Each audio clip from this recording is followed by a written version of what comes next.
Hey there, it's me, Lottie, and today what we're gonna do, I bet you already can tell what we're gonna do. We're making fire cider.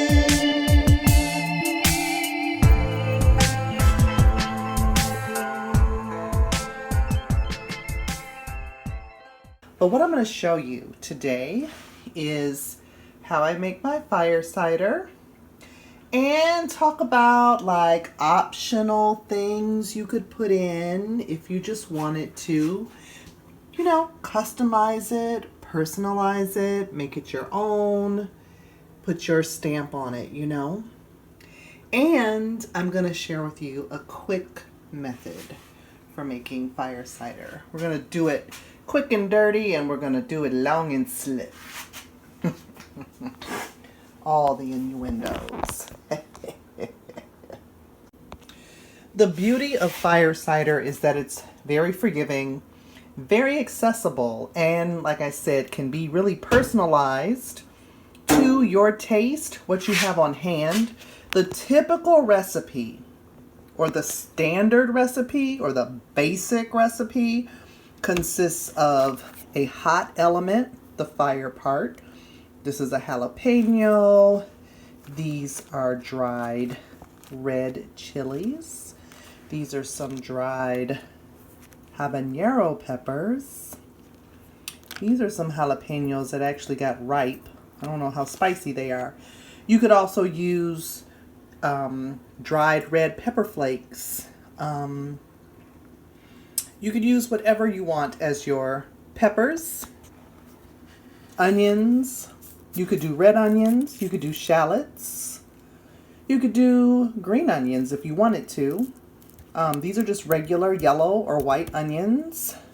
We have garlic. This is the garlic that I grew myself. Citrus. This is a lemon. You can add limes. You could add oranges. You could add pineapple. You want to be careful not to introduce too much water because vinegar is shelf stable. It doesn't go bad because of the acidity. So you don't want to neutralize the acidity too much. This clumping thing here, which looks like, what does that look like? A horse's hoof? Hoof.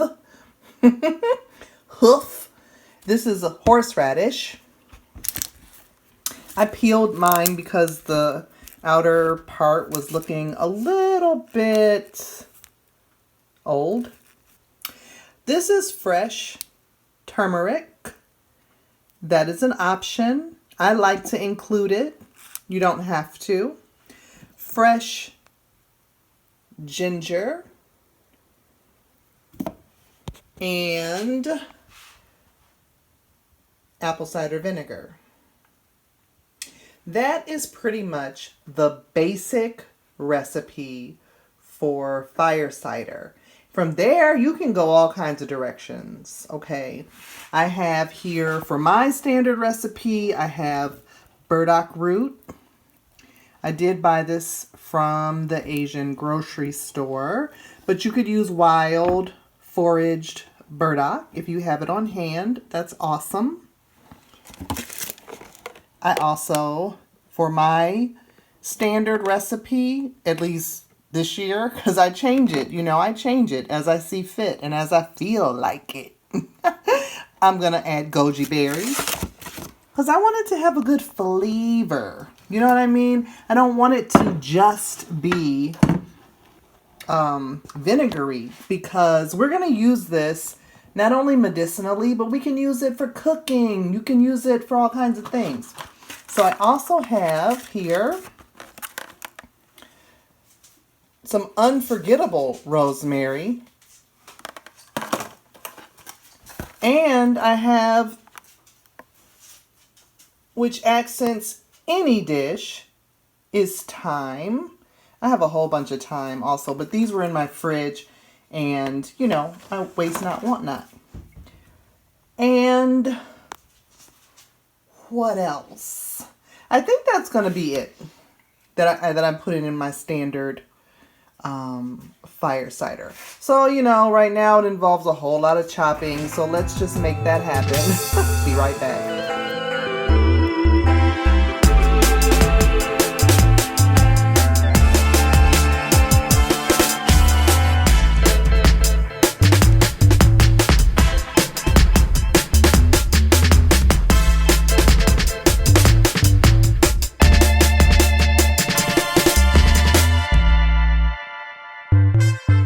So the other thing you're going to need is a container to store this glorious mixture in. Now, as you can see, I have kind of a big old jar here because that's how I'm rolling with the fire cider. And I'll make this multiple times because remember, I share it with, I sell it and share it as well. And your container should have either a plastic BPA-free top. If it has a metal top, like, you know, on a regular mason jar, you just have to remember to put a layer of wax paper betwixt the vinegar and the metal lid, because vinegar and metal don't be getting along. They be trying to fight. They be getting rusty with each other.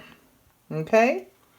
So depending on your family size will depend on how much fire cider you make at one time and what's convenient for you and what your storage area is like. Like if you don't have a lot of storage area, then maybe you just want to make a small amount at a time. If you have room for a big whomping gallon-sized jar, then hey, maybe you want to make that. Save yourself some time. I almost forgot to share with you something else that I always put in are some yummy spices. You know, that just makes it delicious, right? Whole cloves. Cloves are really strong, so you don't have to do too many. And then cinnamon. Now, I usually like to use whole stick cinnamon so I can fish it out of there when I'm done. But this time we're going to try this shredded cinnamon. And the reason I'm saying I usually fish it out is because when I process the stuff that's left over, I like to process it into a spice mix and grind it in my coffee grinder. But I think this will grind up in there. I broke it last year grinding cinnamon sticks, grinding fire cider remains. Anyway, we're going to add that. So, this is our beautiful mixture here. And I'm going to put it in a pot. Now you might be saying, why are you putting this in a pot? Why aren't you putting it in your big jar? Why are you doing something I don't know what you're doing? Well, that is because that's the way you make a quick fire cider. So, I still need to cut up the onion and add it to this. Add some of our herbs and spices. I have some fresh dried sage that was given to me also that I'm going to put in there. That's a great antiviral. Look at this glorious, beautiful sage that was gifted to me by a friend who has an amazing garden. For all the herbalism I'm trying to do and be, I cannot grow herbs yet very well. Now, if they're wild and loose, hey, they are doing just fine. But if I try to cultivate them boys, they're like, I don't know. So anyway, I have this gorgeous bunch of sage. We're going to add that too. Yeah, this is going to be delicious. We have our hot peppers. We're going to add those too. I'm going to snip those up. All right. So I'm going to put in here, this is, like I said, our lemons, limes, turmeric, horseradish, garlic, burdock root. Ooh, it smells so good, you guys. It smells amazing grace. I'm going to add goji berries.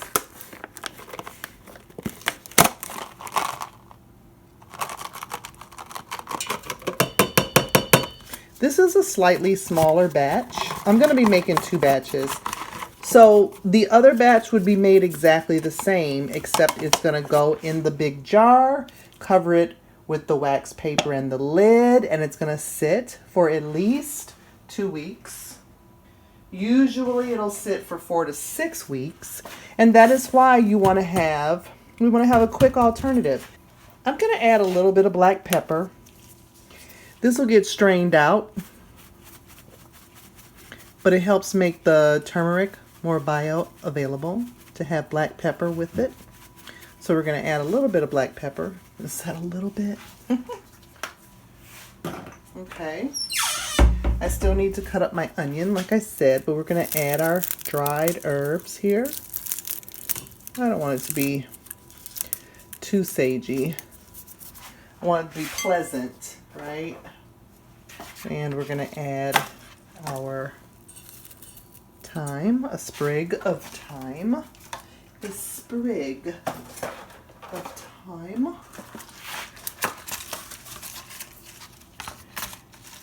And a nice sprig of rosemary. Isn't that beautiful?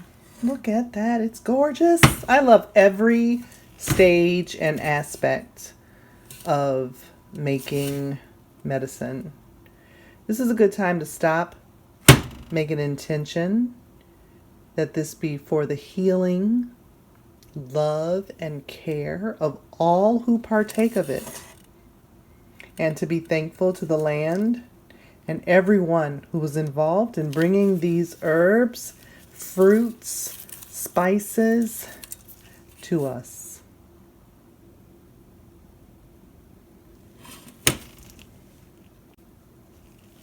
It smells so good already. It really does smell amazing. All right, let's get this onion cut up. This mixture will be strained, and you may or may not do anything with what gets strained off. You might just compost it. So if that's the case, you know, you can kind of throw the peel in there. You can have the seeds in there, you know, whatever. This onion in here. If you're going to use the leftovers from your fire cider for anything, then you need to take in consideration what you're putting in there. Is what you're putting in there something that you can eat in its entirety? You know, like these sage stems. You know, they'll be fine if they're ground up into a spice. You know, that'll be fine. You could grind this whole thing up and make a chutney, or I made a barbecue sauce with it once. Okay, there we go. Now we got to add our peppers. So let's see, for this batch, let's do our cayenne peppers. That's another reason. So I'm wearing gloves because, again, we're being sanitary, food preparation and all, but also because hot peppers, you know, if you get hot peppers under your nails, even just on your skin for a lengthy amount of time, it can be irritating. If you get it under your nails, or if you're not sure that if you're not aware that you had that under your nails, and you scratch your eyes, your nose, your lips, your nether regions. I mean, I'm laughing, but it's not funny at all. So I'm just going to tear these up. And you don't want it to be, like, I don't want my fire cider to be like punishment. You know what I mean? I do want it to have some warmth. The good part about it is you can always make it hotter. You can always make it hotter. You know, you can always add more hot peppers. You can add whatever your heart's desire as it relates to making it as how much fire you want in your cider. Those smell very pungent indeed. Look at that. Isn't it beautiful? I love making fire cider. I love the way it looks. I love the way it tastes. I love all the recipes I can use it in. I love to make it with friends. That is the best thing to do. Gather a bunch of people together, get around the table, make fire cider for the whole family or for the whole block or for your whole church with your masks on and socially distant. Yes. Isn't that gorgeous? Okay, so the last thing, I know I keep saying that right, because it could go on and on and on. So I'm adding my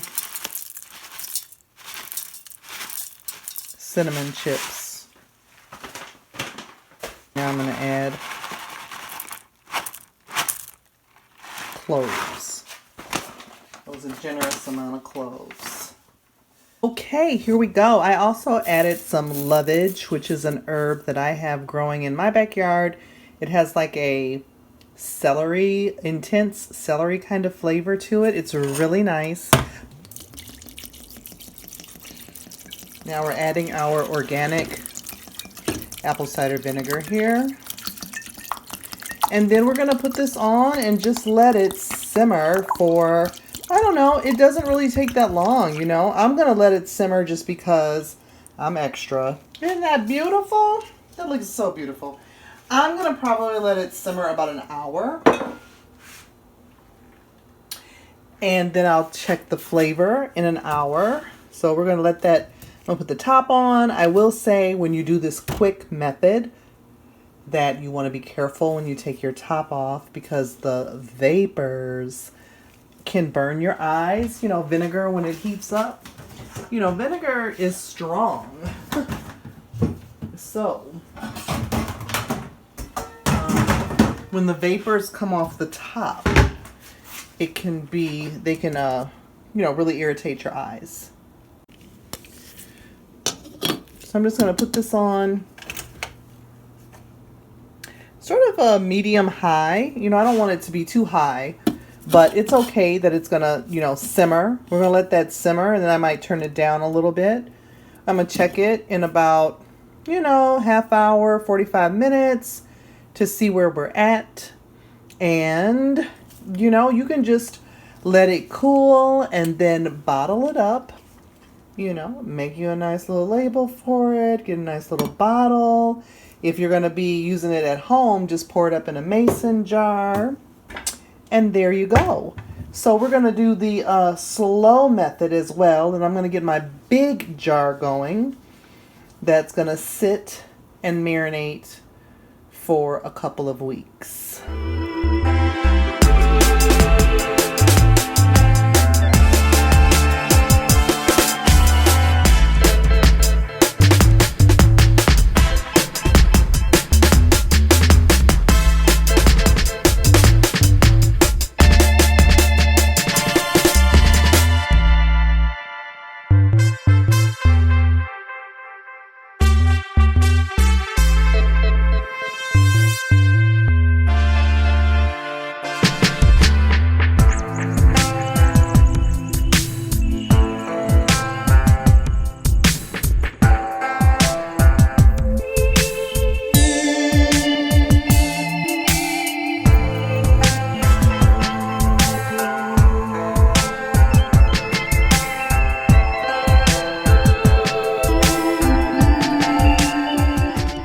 As my grandmother would say, ain't that beautiful?